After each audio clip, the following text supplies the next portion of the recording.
What's going on, everybody? Mortem here, this time bringing you my review after 100% for Trails in the Sky's first chapter, a remake of a 2004 title, and the first in the Trails series, a long-running, pretty expansive series to be honest, that I personally had not experienced before this. But before we get into all that, to get my usual stuff out of the way, I review games after 100% all the time to set me apart from other reviewers on the platform, and while that does include the achievements, it also includes a lot more than that. There's a link below covering everything I go over, and my Steam profile is public and linked below as well. Though, in the case of the Trails title here, a couple of other things to mention. This game is launching the same day this review goes live, and that is of course because I got a review key about a week or so past, as the game's publisher reached out after I covered the demo initially and asked if I wanted it, and they also sent over a press kit, which turned out to actually be like a bunch of gourmet chocolates based on each of the characters in game, which was a little strange, but memorable as far as press kits go, I suppose. Otherwise, 100% for this title is straightforward, if a bit time-consuming. The game itself actually has the achievements all listed in-game as a reward and via things like New Game Plus, despite the fact that there are missable things in-game, all kind of makes it pretty easy to get, alongside with a lot of it being really well-marked anyway. But more on that stuff as we move through it here. Last thing I want to mention is that while this is technically a remake of an old title, I think it's not unreasonable to expect people like myself, who are likely going to be playing through this game for the very first time, and so I'm going to be mindful of spoilers in this. While I'm not really going to discuss anything that I would consider a spoiler, there still may well be some contextual stuff in the footage that you may or may not want, so you might just want to listen in that regard. But otherwise, let's go ahead and dive into it. So, as I mentioned, a remake of a 2004 title, and while it is mostly the same, my understanding is they did actually add a little bit of content here, but I'm honestly not familiar enough with it to really tell you what it is or have much of an opinion on that. But what I can say is, while it can potentially take a little warming up to, especially in terms of how stuff is presented, it is very anime, let's say, at times, which can certainly lead to some dialogue between 16-year-olds that remind me of old Facebook posts I'd rather forget about. But if you're willing to get past that stuff and really let the story play out and move through its plot beats, there is actually a really good reward at the end. I was actually pretty invested in it, and I'm definitely looking forward to the second chapter, which is also being worked on, with really only a few minor quibbles on my end.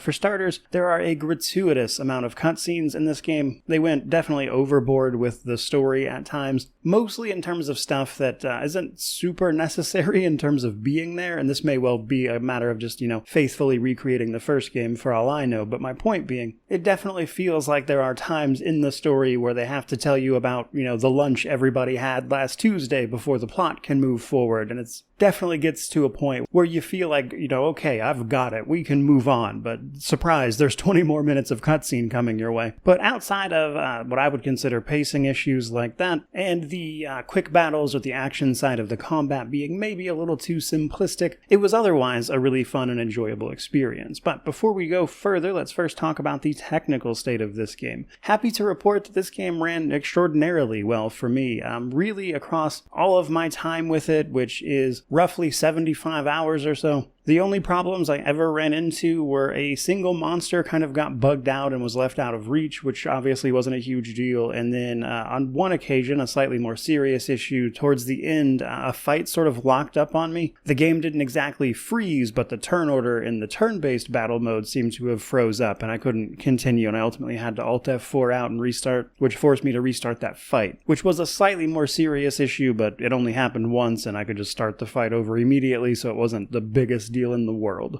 Next up, let's talk about difficulty and New Game Plus. So, this game offers a variety of difficulty modes, starting from very easy and moving all the way to Nightmare. This mostly affects the things you would expect it to: enemy health, enemy damage, your damage via, adjustments to enemy stats and whatnot. Now, on normal and below, when you fail a fight or, you die, you actually have the option of retrying that fight while they reduce the stats of the monsters, and with that, you can sort of make progress without necessarily having to grind or do stuff on the side, as an example. On the two difficulties above that, however, that is not an option. You can retry the fight, yes, but they won't reduce the stats of those enemies. With that in mind, Nightmare can be a really good challenge depending on, you and your own, I would say, familiarity with these types of battle systems, but you can actually save Nightmare for New Game Plus if you want. And to be honest with you, I think it plays a little better in New Game Plus anyway. But New Game Plus is also kind of unique in the sense that when you beat the game, you'll be prompted to make some clear data for it. Once you have that, you can start up a New Game Plus playthrough from that clear data as many times as you please. What's more though, in addition to being able to pick difficulty again for that New Game Plus playthrough, you also have the option of choosing what to carry forward, which is stuff like your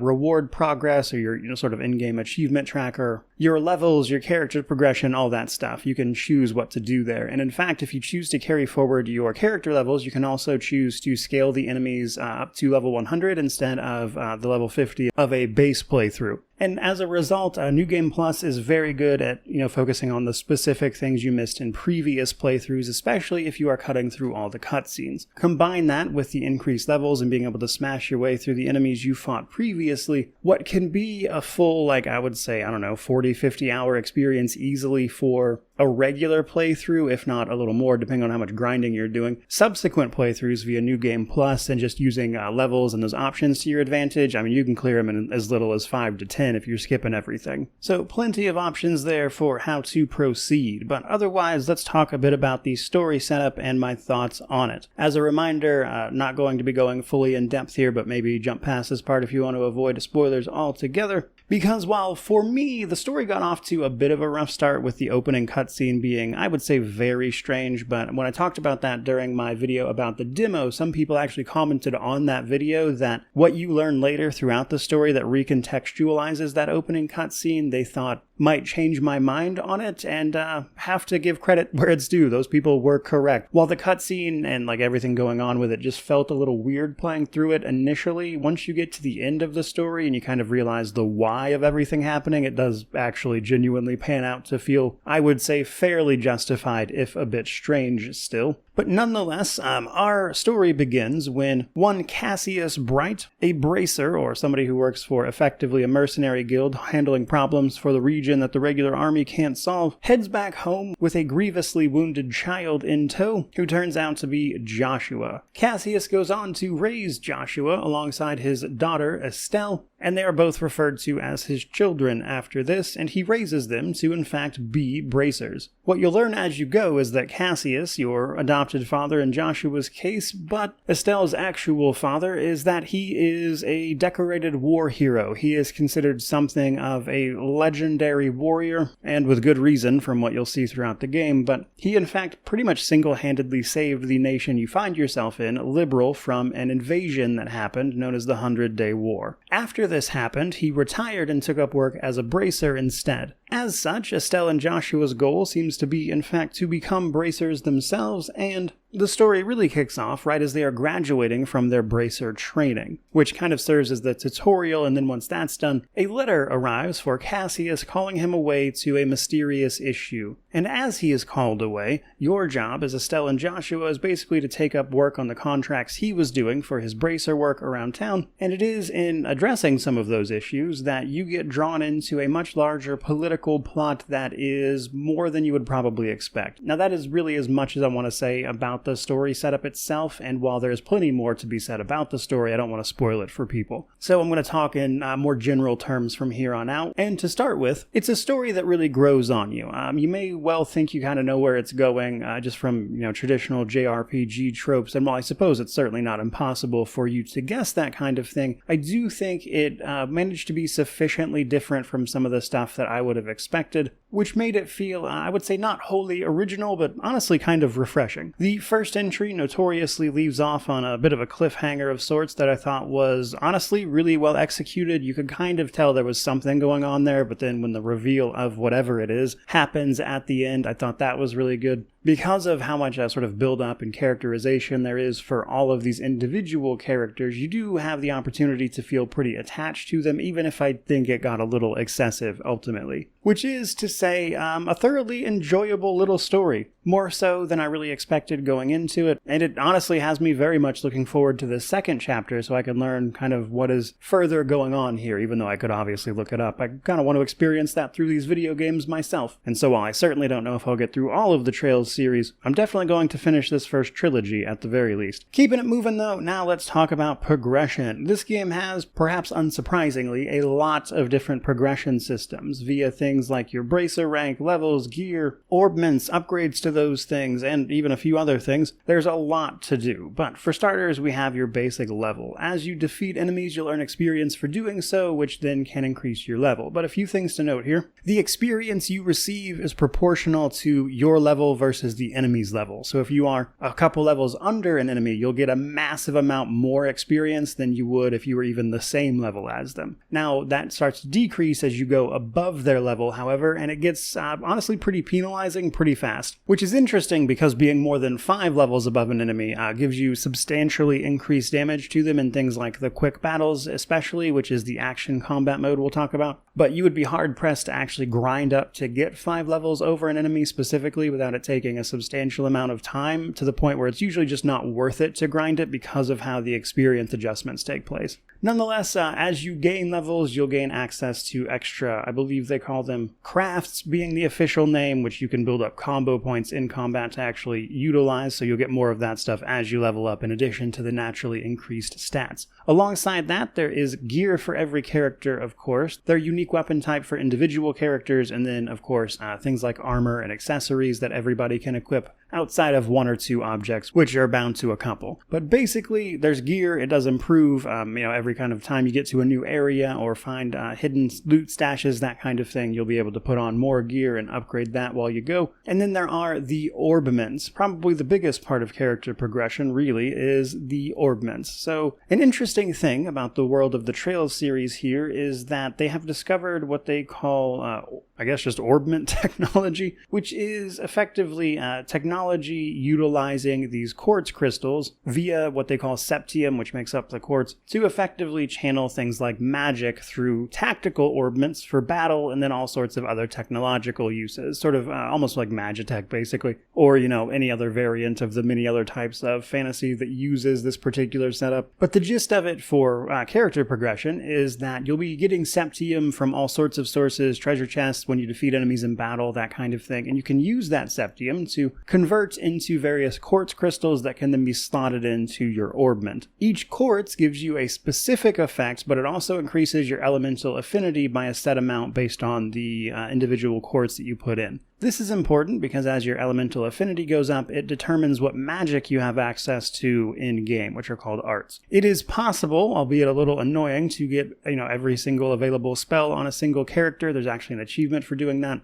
But in order to do that, you're going to have to pay attention to lines or your quartz circuit. Basically, every character you run into has circuits within their tactical orbment. These are effectively the lines that connect the quartz together. So in addition to unlocking the actual slots to put the quartz in with Sepith to begin with, you also have to pay attention to where you're putting this stuff, because each individual line is the elemental affinity for that specific line, and that's how it determines what magic you get. So you have to have so many points in each element per line in the tactical orbment in order to get the spell associated with it. It's not as complicated as it sounds, but it does take a little getting used to. In addition to all that stuff, though, you can also upgrade basically everything I just mentioned, both your gear as well as your individual quartz elements. Now, at first, for your quartz, it will just increase up to the 3 basic tiers of each individual one, but at the very end, the very last rank of quartz, the 3rd rank, can be upgraded to a 3+ rank, which is obviously a little better. Gear itself can also be upgraded to just provide better stats and things like you would probably expect, so there is some upgrade paths even to the stuff you pick up to actually equip, and all of that is basically done via one shop in town. But believe it or not, there is plenty of other upgrades to go around, because in addition to that stuff, you can also cook, there are reward tracks, and then there is your bracer rank. So cooking is pretty straightforward, but basically as you kill monsters and gather ingredients, you can cook food via all that stuff, and you first have to find these items and then eat them to unlock the recipes for them. But when you cook them, the very first time you cook a dish successfully, you actually get a party-wide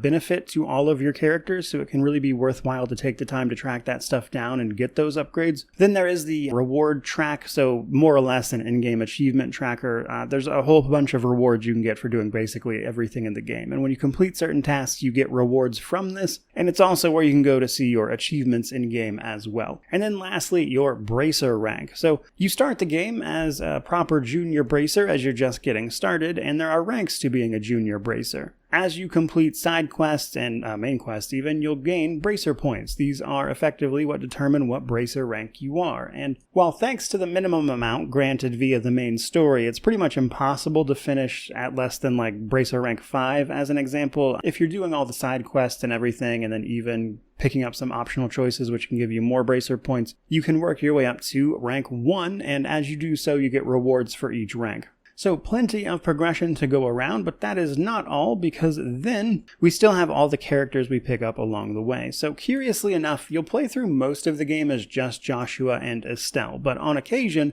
you'll pick up extra party members. Now at the very end of the game, that is to say the final dungeon, you'll actually be able to swap in between the other 6 characters you'll pick up as you go, in addition to Estelle and Joshua, but for the most part, these people come and go with the story. A lot of their characters can be a little, I would say, over the top at times, as you may well expect from a JRPG, but honestly they were all pretty memorable. These include people like Sherazard, your mentor, Olivier, a sort of lovesick bard, Heavyblade Agate, who I think provides some much needed foil at times, some harsh reality to some kids kind of working their way through monsters plaguing the world, but there are several others. I enjoyed pretty much all of them. I thought it was a pretty great cast, but for the most part the game focuses on Joshua and Estelle, and they cycle in and out as you move through the story. But from there, let's actually talk about the gameplay and world of this game, because probably the first thing you want to know is there is a lot of highly missable stuff. Now, everything is pretty well marked out in the game. It's just that at multiple occasions as you move through the main story, things get locked off and you can't go back and redo them. Meaning that when you pick up side quests, you more or less need to do them at the soonest available possibility, or they will expire, or you'll just be moving on to another area and not be able to come back. Again, all of this is pretty well marked on your map, but there are 1 or 2 that are especially missable, like the very last quest I missed, which even when being marked on the map is incredibly easy to miss because it doesn't actually register as a side quest until you finish it.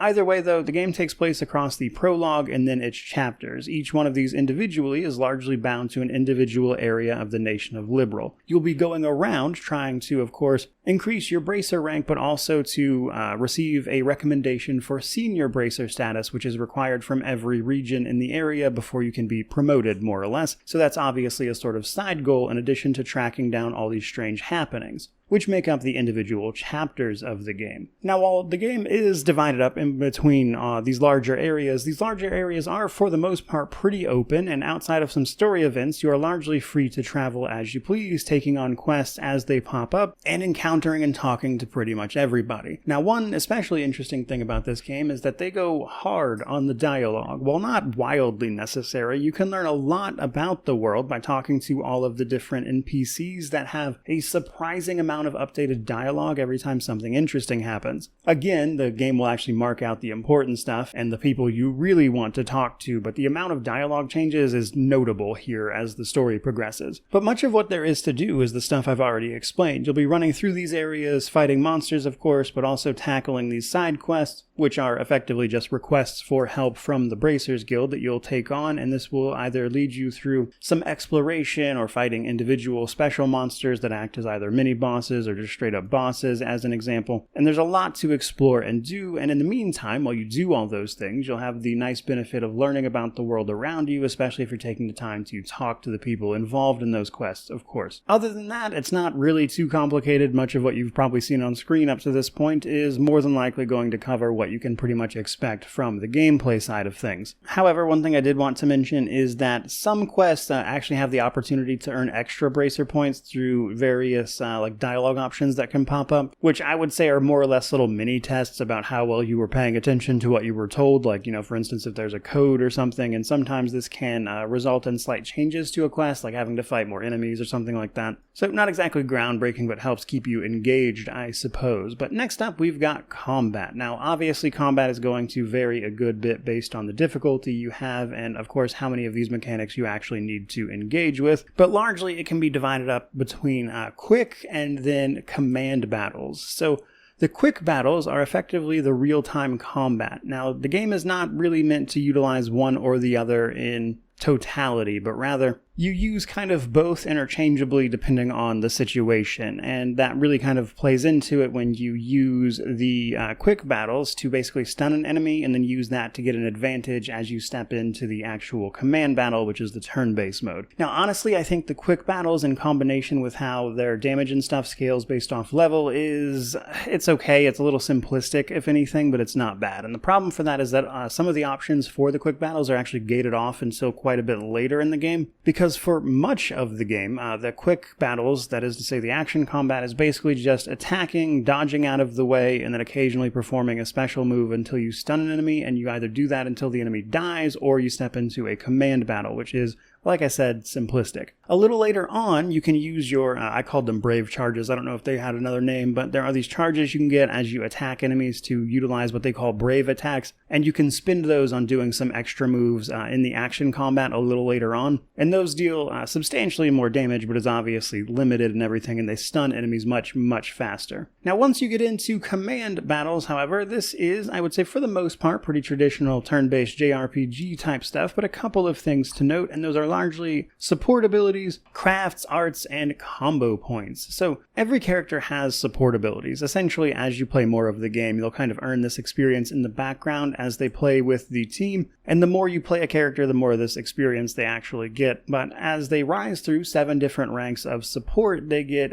better and better abilities that sort of happen automatically as other things happen. This can be a killing blow when an enemy gets low health automatically, or instantly reviving a character when they get downed automatically, protecting enemies at a substantially reduced damage rate as an example. So there's that support stuff worth knowing. Then there's your arts and crafts. So arts are basically magic, pretty straightforward. Use them as the situation demands. I would say the most useful ones really wind up being the ones that allow you to affect the turn order or to interrupt enemies in some way. Because a big part of combat in this game is that it is all down to the initiative order or the turn order that you can see on the upper left there, and you have a decent amount of control over that if you really want to, via things like stunning enemies, which robs them of their next turn, or using moves that impede them from taking their next action by moving them further down the list, that kind of thing. And while the game does seem to eventually sort of force those characters to get a turn, you can, with, I would say, proper mitigation of that, keep a lot of enemies from moving, which is a substantial part of the late game combat, especially on the higher difficulties. Another thing to keep in mind, though, is that what you can also see there is that each individual turn of combat can have bonuses associated with it, and that is important because essentially when that character's turn rolls around, they get a bonus, be that, like a little bit of healing or whatever else it might be, and you can actually use moves that rob that bonus from enemies as an example. Or you can, of course, move their turn and take it. So that's certainly something to be aware of. But then there is crafts and combo points. So as you attack and get attacked, you'll earn combo points, and this allows you to use your crafts, innate magical abilities, let's say, or kind of big AoE attacks. And this also goes for your S-breaks, which are like your big ultimate moves. And in fact, one of the most effective ways I found to play the game was to maximize your combo point generation to get as many of these really big moves off as possible, and then combine that with the brave attacks, because when you hit a critical or a strike attack, basically, you get the opportunity to perform a brave attack based on the brave charges you've built up, and in the late game you get one called Full Burst that utilizes all potentially 4 party members to attack on top of the big move you just did, and again, you can sort of prioritize doing that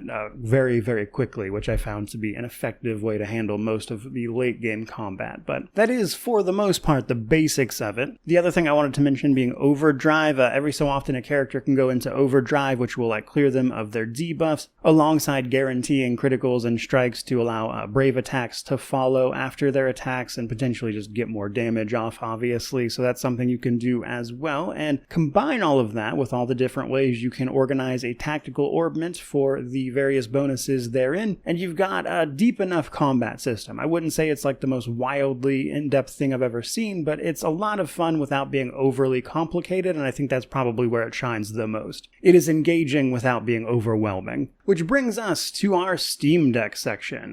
This honestly runs great on the Steam Deck, not too much more to say. Controller support, cloud saves, the usual works. Probably unsurprisingly, a lot of JRPGs play really well on the Steam Deck. I got a great frame rate. I didn't have any problems there. It is currently sitting on an unknown rating, but I would be very surprised if this does not wind up with a verified rating given just how well this ran on the Steam Deck for me, so it'll probably be good to go there. Which brings us to then our positives and negatives. So for the positive side of things, for me it was definitely the overall story, the world, learning about this nation, and like the moments, for instance, in Chapter 3 where you can learn all about how tactical orbment technology came to be and all these little lore bits that they've surrounded the game with is honestly a really interesting read. And I really enjoy playing a game where you can kind of tell there was a pretty big thought out plan here for setting up an entire world and universe, and it kind of feels like there was a lot of love put into building this place out. It feels surprisingly alive, and I imagine at least some of that is from all the previous games that they were able to add touches to. But basically, I enjoyed the story, the world. It's fun to explore, it's fun to move through all these progression systems, and while it started off a little rocky with some of the writing here and there, it really grew on me over the course of the experience, and hopefully they'll have that experience for other people as well. But on the negative side of things, this is an extraordinarily wordy game, and a significant amount of it I don't think is beneficial to anything I just mentioned. Some of that wordiness I do think is kind of required to get the characterization they wanted to get for these characters across. Like for instance, Estelle and Joshua are like 16, so there's a lot of teenage angst and will they, won't they type stuff going on there. And there are multiple scenes to kind of reflect that. And to be frank, I think that's necessary for the story to hit the way that it does. But there are also then other scenes where, honestly, Estelle is a bit dense, and they spend a not insignificant amount of time having to explain things to this 16-year-old who's supposed to be out here fighting monsters, and it just feels a little silly at times. In addition to that, though, I also think the quick action combat is a little underwhelming. It's pretty basic, even right at the end when you finally gain that extra move. It's still really heavily dependent on your level and the enemy's level. And something I didn't want to get too bogged down in explaining is that